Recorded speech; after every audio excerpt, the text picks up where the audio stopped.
ಇವತ್ತು ಕಾಂಗ್ರೆಸ್ನವರು ಆದಿಲ್ ಬೀದಿಲಿ ಮಾತಾಡ್ತಾ ಇದ್ದಾರೆ, ಹೊಡೆದಾಡ್ತಾ ಇದ್ದಾರೆ. ಸರ್ಕಾರ ಅಸ್ಥಿರ ಆಗ್ತದೆ. ಇದ್ರ ಬಗ್ಗೆ ಚರ್ಚೆ ಮಾಡೋಕ್ಕೆ ಸಮಯವಿಲ್ಲ. ಅಂದ್ರೆ ಕಾಂಗ್ರೆಸ್ನವರು ಅವರ ಬಡದಾಟ ವಿಷಯಾಂತರ ಮಾಡೋಕ್ಕೋಸ್ಕರ ಸುಪಾರಿ ಕೊಡ್ತಾರೆ. ಇಂಥವರಿಗೆ ಸುಪಾರಿ ಕೊಡ್ತಾರೆ. ಪಕ್ಷದ ಆಂತರಿಕ ಚುನಾವಣೆ, ರಾಷ್ಟ್ರೀಯ ನಾಯಕರು, ನಮ್ಮ ಈ ಹಿಂದೆ ಮಧ್ಯಪ್ರದೇಶದ ಮುಖ್ಯಮಂತ್ರಿಗಳಾಗಿ 3 ಬಾರಿ, ಇವತ್ತು ಕೃಷಿ ಸಚಿವರು ಕೇಂದ್ರದಲ್ಲಿ ಶಿವರಾಜ್ ಸಿಂಗ್ ಚೌಹಾಣ್ ರವರು ರಾಜ್ಯದ ಎಲ್ಲ ಮಾಹಿತಿಯನ್ನು ಪಡ್ತಾರೆ.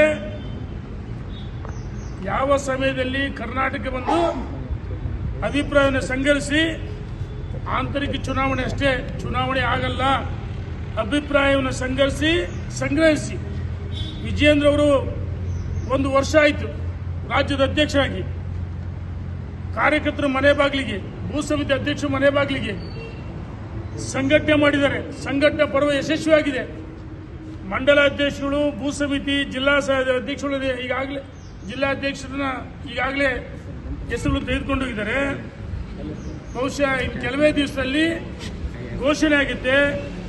ಯಾರ್ಯಾರು ಅಪೇಕ್ಷಿತರ ಅಭಿಪ್ರಾಯವನ್ನು ಪಡೆದು ವಿಜಯೇಂದ್ರ, ಸೂರ್ಯಚಂದ್ರ ಯಶಸ್ಸನ್ನು ರಾಜ್ಯದ ಅಧ್ಯಕ್ಷ ಮುಂದುವರಿತಾರೆ.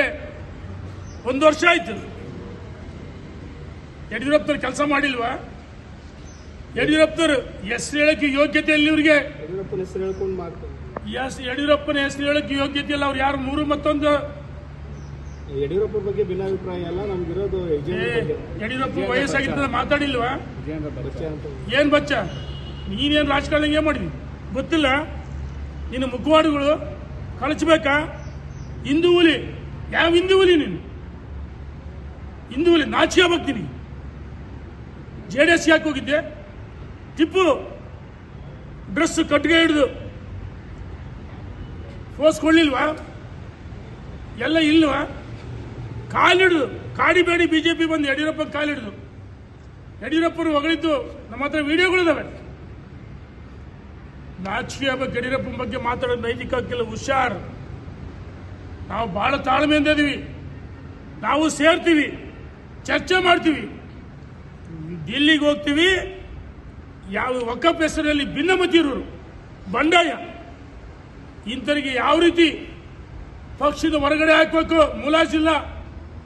ನೋಡಿ, ಕಾಂಗ್ರೆಸ್ ಬಡದಾಟ ಮಾಡಿದ್ರು. ಹಾಸನದಲ್ಲಿ ಸ್ವಾಭಿಮಾನ ಸಮಾವೇಶ ಅಂತ ಮಾಡಿದ್ರು.